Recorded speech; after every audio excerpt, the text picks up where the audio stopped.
muri iki gihe ingorane abantu bafite kumvira Satani akababwira ngo nibahindura ibitari guhinduka bibeho bakabihindura.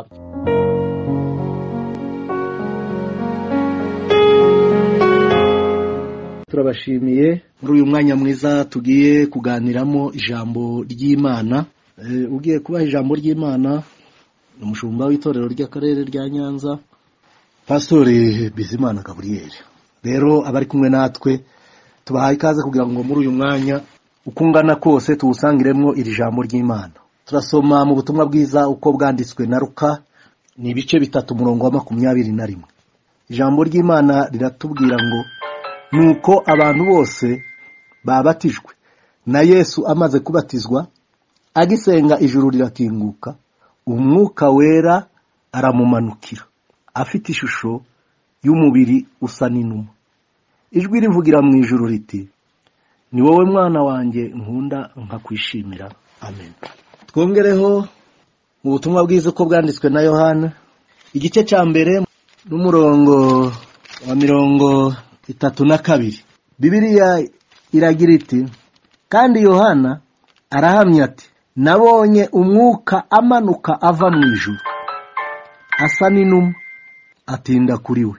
Icyo akora sinari imuzi, keretse yuko iyantumye kubatirisha amazi yambwiye iti, uzabona umwuka amanukira akagwa kuri we, uwo ni we ubatirisha umwuka wera. Nanjye mbibonye mpamya yuko ari we mwana w'Imana. Amen. Mwakire iri jambo ry'Imana tugiye kuganira, kandi iri jambo tugiye kuganira riraha tuvuze muri Yohana hatubwiye ngo, kandi Yohana arahamya ati, nabonye umwuka amanuka ava mu ijuru ndetse ngo asa n'inuma, hanyuma ngo atinda kuri we. Turaganira iri jambo ry'Imana rivuga ngo umwuka w'Imana atinde kuri twe, atinde kuri twe. Umwuka w'Imana iyo atinze kuri twe, hari ibintu bitugaragaraho nk'abakozi b'Imana. Icyambere, iyo atinze kuri twe tugira amanota meza imbere y'Imana n'imbere y'abantu. Icyakabiri, iyo atinze kuri twe tunesha ibitugerageza igihe icyo ari cyo cyose n'aho ariho hose, duhabwa imbaraga zo kubinesha kuko umwuka w'Imana yatinze kuri twe. Icyagatatu, umwuka w'Imana iyo yatinze kuri twe aduha imbaraga zo kwihangana mu bihe bigoye, mu bihe biruhije, mu bihe abandi barimo bahemuka, mu bihe abandi barimo bacika intege, mu bihe abandi barimo basubira inyuma, mu bihe abandi barimo bagushwa n'ibitakagombye kubagusha. Umwuka w'Imana atanga imbaraga zo kwihangana no kunesha ibirimo bitugerageza muri icyo gihe. Niyo mpamvu navuze ngo tuganireho kuri uyu mwuka wera w'Imana. Ubundi cyakane, iyo umwuka w'Imana yatinze kuri twebwe aduhindurira gukiranuka, akaduha no kwera imbuto nziza, haba aho dutuye, haba mu ngo zacu, haba mu bo dukorana, haba hanze muri sosiyete nyarwanda, tuherera n'imbuto nziza. Bene data, Imana idufashe, iduha imbaraga zo kubasha kureka umwuka w'Imana ngo atinde kuri twe, kuko ibihe turimo tujyamo icyumweru gikurikira kizaba ari Pantekote. Niyo mpamvu natekereje ngo reka mbategure, reka tuganireho, twitegure kwakira umwuka w'Imana, kandi tuzawuha igihe gihagije atinde kuri twe.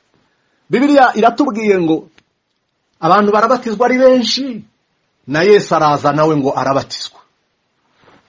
Muri Luka niko hatubwiye ngo, hanyuma ngo umwuka amanuka ari mu ishusho y'inuma. Amanuka ari mu ishusho y'inuma ngo araza agwa kuri Yesu. Hanyuma ngo n'ijwi rivugira mu ijuru riravuga ngo, nguyu mwana wanjye nkunda kandi nkamwishimira. Ubundi buryo iyo birebye aho hantu hagaragaye ubutatu bw'Imana, kuko ijwi ryavugiye mu ijuru ry'Imana, Yesu ubwiwe nawe yararaho arimo ava mu mazi. Ijambo ryavuze ngo akirimo asenga, umwuka ahita amanuka. Abantu muri iki gihe baracogoye bagisenga, bacitse intege, bamwe mu mazu yabo biratangaje ngo ntibaterana, abandi ngo ntibasenga, bacitse intege, barananiwe, baranamutse. Ariko Bibiliya yavuze ngo Yesu ajya kwinjira mu murimo yari masenga avuye kubatizwa, umwuka ngo ahita amumanukira.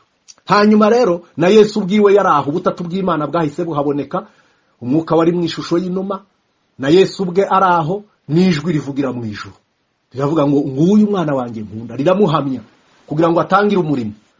Abantu bari mu gutangira umurimo nta buhamya. Dukwiye gutangira umurimo w'Imana dufite ubuhamya. Hariho igihamya kiduhamya, umwuka w'Imana duhamya, abantu batureba bakaduhamya. Ariko muri iki gihe cya none ikintu kigoye, umuntu ari mu kuva mu mazi avuye kubatizwa agahita yirukanka ngo ndashaka kugenda, ndatumwe, ndashaka kuvuga ubutumwa, ndashaka kuririmba, ndashaka. Mureke umwuka w'Imana banze atinde kuri twe. Natinda kuri twe, ibyo tuzakora byose bizaba bifite agaciro imbere y'amaso y'Imana ndetse n'imbere y'abantu turimo dukorera. Uwiteka ashirwe hejuru kuko uwo ni uduha imbaraga, aduha gukomera. Iyo umwuka w'Imana yatinze kuri twe, iyo dusenze Imana, umwuka w'Imana araza akaba kuri twe. Nubwo insengero zaba zikinze, umukristo akomeza kuba ari wa wundi, amasengesho akomeza kuba yayandi cyangwa ndetse akikuba, imirimo ikomeza kuba yayindi, kuko nta gihindukaho. Kuko Imana ntiturebera aho dutekereza ko iturebera, siho iturebera. Ubundi ahantu hambere iturebera ni mu ngo zacu. Rya torero ryo mu rugo twahoraga tubwiriza ngo itorero ryo mu rugo. Byaba bibabaje muri iki gihe, abantu benshi baribagiwe ko itorero ryo mu rugo ari ryo torero rikomeye rituma n'itorero ririya rindi ryo hanze ribaho. Byaba biteye agahinda abantu baribagiwe ko itorero nyaryo kugira ngo ribeho kandi Imana iryishimire rihera mu rugo rw'umuntu, ku mugabo n'umugore. Bagira abana nabyo bikaba bibaye akarusho, bagira inshuti, bagira abavandimwe na mu rugo. Aho niho mu itorero rikomeye, ni naryo torero rizima, ni naryo torero Imana ireba inishimira. Kuko n'imbuto naho zihera zikabona gusohoka hanze. Iyo mu rugo zitarimo no hanze ntizigaragara. Iyo mu rugo nta masengesho arimo, nariya yo mu rusengero rusanzwe ntabafashe, ntagira imbaraga mu gihe cy'ibibazo, ahuwa n'umuyaga ntiyongere kubaho. Rero mu gihe nk'iki itorero ryo mu rugo rifite akamaro, rifite n'agaciro twahoraga tuvuga. Ni itorero aho Imana niho iturebera muri iri torero. Nubundi ni natujyana mu ijuru. Ishobora no kuzadusanga tutateranye, ikadusanga mu ngo zacu, igasanga turyamye, aho ni mu itorero ryo mu rugo. Igasanga turi ku meza, aho ni mu itorero ryo mu rugo. Igasanga turimo tuganira twicaye, ni mu itorero ryo mu rugo. N'imirimo yo gukiranuka naho duhera ni mu itorero ryo mu rugo. Aho niho tugomba kugaragarira. Rero mureke umwuka w'Imana atinde kuri twe. Abo yatinzeho bose bahagarara neza mu gihe gikwiye no mu gihe kidakwiye. Abo yatinzeho bose ntibagushwa n'ibije byose n'imiyaga ihushe yose ngo ihiti bagusha, ngo ntibakibona umwanya wo gusenga abandi, ngo iki gihe ni igihe kitari cyo gusenga kandi bari mu ngo zabo. Bibiliya iravuga ngo se ntimuzi yuko imibiri yanyu ari insengero z'umwuka wera, kandi umwuka w'Imana atuye muri zo. Aho niho umwuka w'Imana atuye muri twe, muri jye, muri wewe. Aho niho umwuka w'Imana atuye. Ntabwo atuye mu madafari, ntabwo atuye mu nzu z'abantu zubatswe n'abantu. Jambo ry'Imana riravuga ngo yabwiye abantu, aravuga ngo ijuru ni intebe yanjye, n'isi ni intebe y'ibirenge byanjye. Ngo none mwana w'umuntu wanyubakira nzuki nashobora kubamo. Aravuga ngo mu mutima w'umuntu aho niho yihitiyemo, niho yabonye heza, niho yabonye yakwirwa. Ni mu mutima wawe niho Uwiteka ageramo agakwirwa kandi akumva ni heza. Rero aho niho mu itorero ryiza kandi rizima Imana ireba. Imana idufashe, Imana iduhe gukomera, kandi Imana iduhe kureka umwuka w'Imana ngo atinde kuri twe. Ntidupfe kwiruka. Ba bantu bose mubona bapfuye kwiruka, umwuka w'Imana atarabatinzeho ngo abanze abahindure, abanze abemeza ibyaha byabo, abahindure, namara kubibemeza batsinde, abihanisha bahanire gukiranuka, hanyuma abahe n'imbaraga, abasige n'amavuta. Nibo babandi barimo bananirwa ngo abantu nibagisenga, ngo abantu ninde wababwiye? Njewe nza nibaza ngo ninde wababwiye ko mudasenga? Ninde wabuje abantu gusenga mu ngo zabo? Ubundi tudasengeye mu ngo twasengera, tudakoze turi mu ngo twakorera he? Mureke umwuka w'Imana atinde kuri twe. Iyo umwuka w'Imana atatinze muri twe rero, ntubona nibigusobanurira, ntubona ibigufasha kugira ngo umenye uko uhagarara muri iki gihe. Ugushwa n'ubusa, umuyaga uratambuka ukakugusha, imvura yahindika kugusha, icyo ari cyo cyose ukoroye inyuma yawe ukagushwa n'ubusa ngo uraguye. Nibo babantu uzumva bahora bavuga ngo haguye bigenze bite. Mureke umwuka w'Imana atinde kuri twe. Natinda kuri twe tuzagira imbaraga muri kino gihe ndetse no mu kindi gihe kizaza. Imana ikomeze kudufasha kandi ikomeze kutugirira neza cyane. Muri Yohani havuze ngo, kandi Yohani arahamya ati, nabonye umwuka amanuka ava mu ijuru asa n'inuma, ngo atinda kuri we, icyakora sinari muzi, keretse yuko iyantumye kubatirisha amazi yambwiye iti, uzabona umwuka amanukira akagwa kuri, agatinda kuri, azaba ari uzabatirisha. Niwe uzabatirisha umwuka n'umuriro. Reka mvuge ku inuma bukeya. Ukuye aya majwi yaramaze kumuhamya ko ari atatu. Inuma ivuga kwitonda. Icya kabiri, inuma ni ikimenyetso kigaragaza gahunda. Burya ni ikintu kigira gahunda. Icya gatatu, amahoro. Ni ikirango cyerekana amahoro. Inuma igaragaza amahoro, iritonda. Icya kane, igira isuku. Iyo umwuka w'Imana atatinze ku bantu bagira umwanda. Umwanda mvuga si uyu w'imibiri, si uyu w'inyuma w'imyenda, ndavuga umwanda uwo mu buzima, uwo mu mutima. Hari imyanda yo mu mutima. Hari imyanda abantu bandura yo mu mutima. Ubu muri iki gihe cya corona abantu bongerewe isuku, kandi nge byaranshimishije. Gukaraba kenshi ndabikunda cyane no mu buzima busanzwe. Nkunda gukaraba.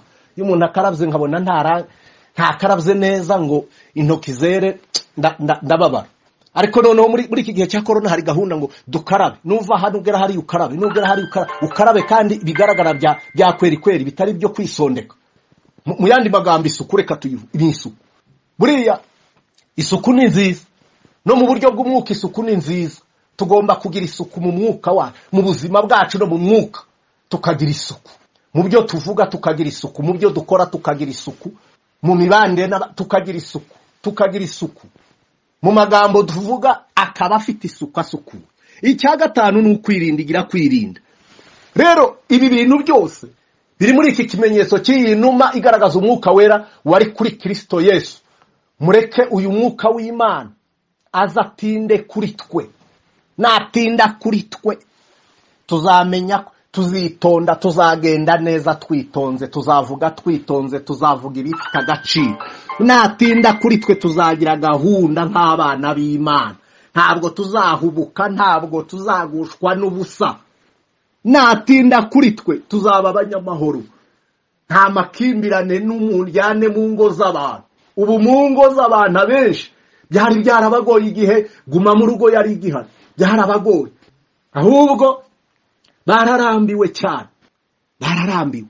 Ariko umwuka w'Imana natinda kuri twe tuzagira isuku, tuzagira no kwirinda. Tuzirinda ahariho hose n'igihe icyo ari cyo cyose. Umwuka w'Imana mureka atinde kuri twe. Natinda kuri twe aradufasha. Natinda kuri twe araduhindura. Bibiliya y'ikirundi niyizivuga neza, iyo izivuga ngo aguma kuri we. Muri Bibiliya y'ikirundi iyo azavuga ngo mpemu wera aguma kuri we, umwuka aguma kuri we. Mureka agume kuri twe. Agume kuri twe.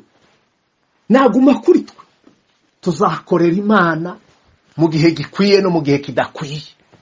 Tuzasa n'abana b'Imana, haba mu mvura, haba kuzuba, haba kurushyana, haba mu mpeshi, igihe icyo ari cyo cyose.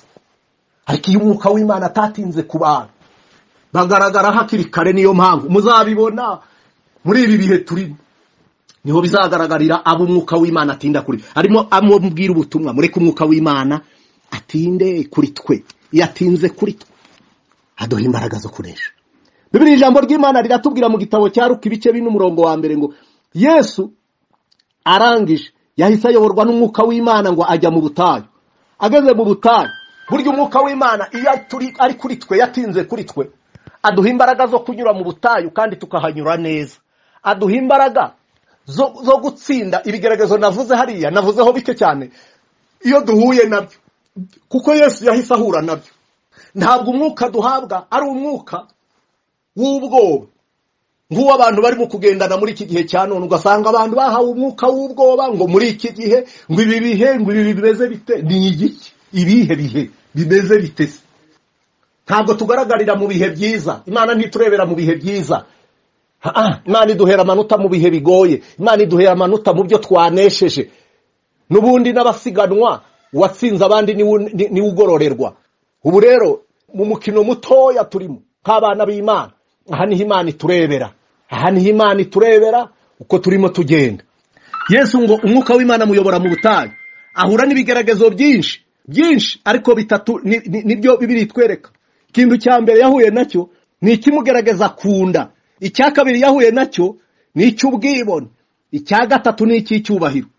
Ibi ni ibigeragezo bihura n'abantu b'Imana n'abana b'Imana, abantu bari mu guhura nabyo kandi bikabatsinda mu gitondo. Inda jambo riravuga ngo yaramubwiye ngo kushonje ukabugize iyi minsi yose, iri buye ntiwarihindura, umutsima ntiwarihindura, umugati ntiwarihindura ngo ubashe kurirya. Kandi by'ukuri Yesu uko yarabuze imbaraga zo kubihindura, ariko yanze kumvira Satani. Muri iki gihe ingorane abantu bafite, abantu ahubwo bari mu kumvira Satani, akababwira ngo nibahindura ibitari guhinduka bibeho, bakabihindura byo. Yesu yanze guhindura ibuye umutsi kandi yari abifitiye ububasha, ariko yanze kumvira Satani. Ariko Satani ubu kubera umwuka w'Imana utaratinze ku bantu bahimbaraga, Yesu yagiye mu butayu, umwuka w'Imana yatinze kuri we, ari kumwe nawe, agumana nawe. Nkuko Bibiliya twavuze ikirundi ivuga ngo agumana nawe, aguma muri we. Yababwira ngo nibahindure ibidahinduka. Ariyo mpamvu muzabona abantu benshi mu mirimo no mu myanya babona bayigeramo, Satani akababwira ngo nibahindure ibiramabuye, ibitari ibyabo, ibigenewe rubanda, ibigenewe abanyarwanda, ibigenewe babihindure ngo imitsima, babihindure imigati yo mu ngo zabo, bakayihindura bakayirya, ikabona kubagiraho ingaruka ariko bamaze kuyirya. Kubera iki? Namabuye Satani yaberetse, ariko baramwumvira. Ingorane sari amabuye, ingorane n'ukumvira Satani. Aho niho ikibazo cyari kiri. Mu bigeragezo Yesu yahuye nabyo, ingorane yari irimo n'ukumvira Satani. Ariko Satani ibyo yamubwiraga byari ibintu bigaragara, byari ibintu ubona ko bifatika, kandi Yesu yari kubikora, ariko yanze kumvira Satani. Yagiye amubwira ngo have Satani biranditswe, have Satani biranditswe, kubera ku mwuka w'Imana yatinze kuri we. Ureka umwuka w'Imana abakristo b'iki gihe cyane natinde kuri twe. Natinda kuri twe niwicara aho intebe uzicaramo, Imana iguciriye inzira ikaguha aho wicara muri ministeri, aho wicara mu ntebe runaka ukahabwa umurimo, uzahakora neza. Ntabwo uzahindura amabuye ngo yahindure imigati yo mu rugo, ntabwo uzayahindura imigati yo mu rugo rwawe, ntabwo uzayahindura. Hoya, uzavuga uti have Satani biranditswe, kuko umwuka w'Imana yatinze kuri wewe. Yaramubwiye kuri iri jambo rya kabiri ngo yaramujyanye, amujyana ku gasongero ku rusengero hejuru, mu mpinga ku rusengero hejuru. Aramubwira ati ariko biriya byose usimbutse hejuru y'uru rusengero biranditswemo Zaburi ya 91 ngo azagutegekera abamarayika ngo bakuramire mu biganza byabo, ntuzatsikira ngo ukubite n'ikirenge kwibuye. Amutegesha ibyanditswe. Ariko nababwiye ngo turebe ijambo rira, yanze kumvira Satani. Ariko abiki gihe bari mu gukora ibitangaza bavuga ngo ni Yesu, kandi nta mpamvu yabyo, nta mpamvu. Imana ikora igitangaza ifite impamvu. Suko Yesu yarananiwe gusimbuka ngo agereha, yari no gusimbuka uretse n'abamarayika nawe ubwe ntagire icyaba, ariko yanze kumvira ijwi rya Satani. Mwuka w'Imana Imana ishimwe cyane, mwuka w'Imana yari kuri we.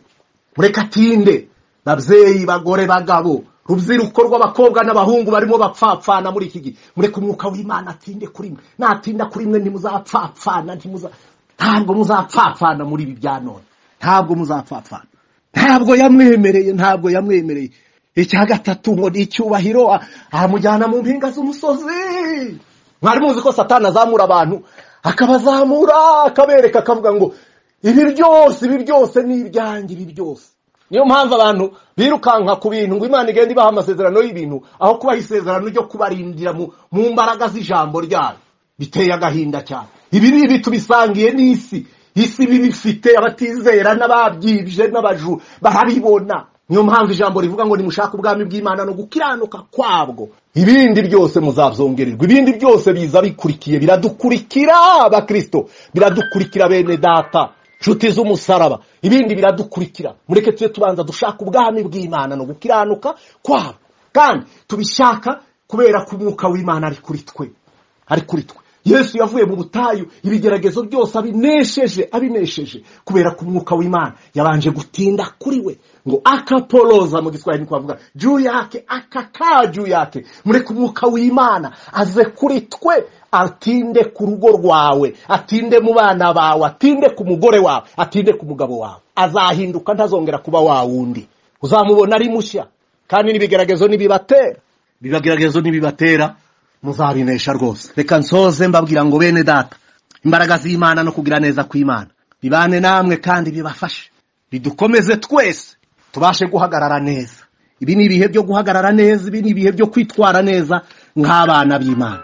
Mureke umwuka w'Imana adutindeho muri ibi bihe tugiye kwinjira muri Pantekote. Abantu bari ngo Pantekote ngo yo mu rugo, none se nitabi yo mu rugo izabiyahe? Iyo mu rugo niyo nziza, kuko izabana nanjye n'urugo rwanjye, izabana n'abana banjye, izabana n'amadamu. Naho se ikibazo kiri, mureka atinde ku ngo zacu zizahinduka. Bwa bwumvikane buke, kwa kubeshana, kwa kuryaryana, kwa kutizerana, kwa gucana inyuma, byose bizashira kubera ku mwuka w'Imana yaje agatinda kuri twe. Umwuka w'Imana yatinze kuri twe, nababwiye ntangira ngo umuntu agira amanota meza imbere y'Imana, n'imbere y'abantu, n'imbere y'igihugu, n'imbere y'abanyarwanda, n'imbere y'abagukoresha bawe, abakoresha bawe. Imana iduha umugisha cyane. Daniel niko yavuze kubera umwuka w'Imana wari waratinze kuri. Yaravuze ngo kuko ntagucumuye ku Mana yanjye, nawe mwami, nawe nyagasani mwami wa, nsingucumureho. Niyo mpamvu yohereje abamarayika bayo baramanuka, bantanga mu rwobo, banteguriraho ndi bubane n'izindi ntare, kuko hari haje iyindi ntare. Hari haje intare yo mu muryango wa Yuda, irazibwira ngo nizituze uje mu rwobo, ntaririka, ntamirika, ntajya mirika. Bene data, iyo umwuka w'Imana yatinze ku bantu, ntibamirika, ntibaririka, kuko umwuka w'Imana ari kumwe nabo. Imana nidufashe kandi Imana iduhereze umugisha kubwira ijambo ribafashe mwese abarimo baryumva n'abandi bazakomeza kuryumva. Mureke riduhindurire gukiranuka. Umwuka w'Imana natinde mu buzima bwacu, nadutindaho umuhamagaro wacu uzagenda neza, natinda kuri twe tuzabana neza n'abandi bantu bose. Bibiliya iravuga ngo ibishoboka mu rwanyu ruhande mubane n'abantu bose amahoro. Ntiwabana n'abantu amahoro umwuka w'Imana ataratinze kuri wewe. Mureka atinde kuri twe, natinda kuri twe aratwigisha byinshi, aratukosora, aratwereka inzira, atwereka aho tunyura, atwereka aho twicara, atwereka aho turuhukira, agendana natwe haba ku manywa, haba mu modoka, haba hehe, hirya no hino. Umwuka w'Imana bari kumwe natwe, atuyobora kuko yatinze kuri twe. Ntabwo ari wawe ngo gusimbuka ngo tujye hejuru tubyine. Oya, biriya ni ibintu biriya ni amashara. Mureke umwuka w'Imana nyawo, wa wundi ugucisha bugufi, wa wundi uducisha bugufi, atinde kuri twe, abane natwe. Muri iyi nzira yaravuze ngo asigaye abana natwe, mureke abane natwe. Imana ibahereze umugisha kandi Imana idufashe muri iki gihe cya none. Nicyo gikenewe. Ntabwo hakenewe ama-exposa menshi yo kuvuga ibitabaho byandikiwe naho byavuye, naho umuntu yabivuga ari zero, umuntu yabivuga ntacyari, umuntu yabivuga ntakurikiza ibirimo. Kingenzi nuko tuyoborwa n'umwuka. Bibiliya iravuga ngo abayoborwa n'umwuka w'Imana bose nibo bana b'Imana. Sabaze kuvuga amagambo ahaditse y'ubwenge, oya sabaze kuvuga Bibiliya uhereye mu itangira ukagera mu byashuwe. Ibyo ni byiza, turabyiga tukanabimenya. Ubwo ni ubumenyi, ntaho buhuriye no guhinduka duhinduwe n'umwuka w'Imana. Mureka atinde kuri twe, natinda kuri twe tuzavuga ibisa natwe, tuzavuga ibigaragaza uko turi, n'abantu nibabibona bavuge ngo nibyo ni ukuri. Mureke dusenga Imana ibashe kudufasha muri iri jambo. Mana, turagushimiye kubwira ijambo ryiza kandi rizima. Reka umwuka wawe wera, wa wundi wamanutse kuri Kristo amaze kubatizwa, nijwi rikamuhamya, natwe dukeneye uwo mwuka wera ngo atinde kuri twe muri iki gihe turimo tujyamo cya Pantekote. Ureke Mana umwuka wawe azatinde ku bantu, azatinde ku bagabo, azatinde ku bagore, azatinde ku rubyiruko rw'abakobwa n'abahungu, azatinde ku basaza, azatinde ku bakecuru, azatinde ku bapfakazi, azatinde ku bantu bose, azatinde, haleluya, ku bayobozi bose. Mana turagushima, natinda kuri twe azaduhindura, kandi naduhindura tuzakora ibyiza, tuzakora ibishimwa n'Imana n'abantu. Urakoze Mana kubwira ijambo rifasha imitima y'abaryumva bose kandi ribahindure. Ni kubwa Kristo Yesu umwami n'umucunguzi wacu. Amen. ijuru n'umuntu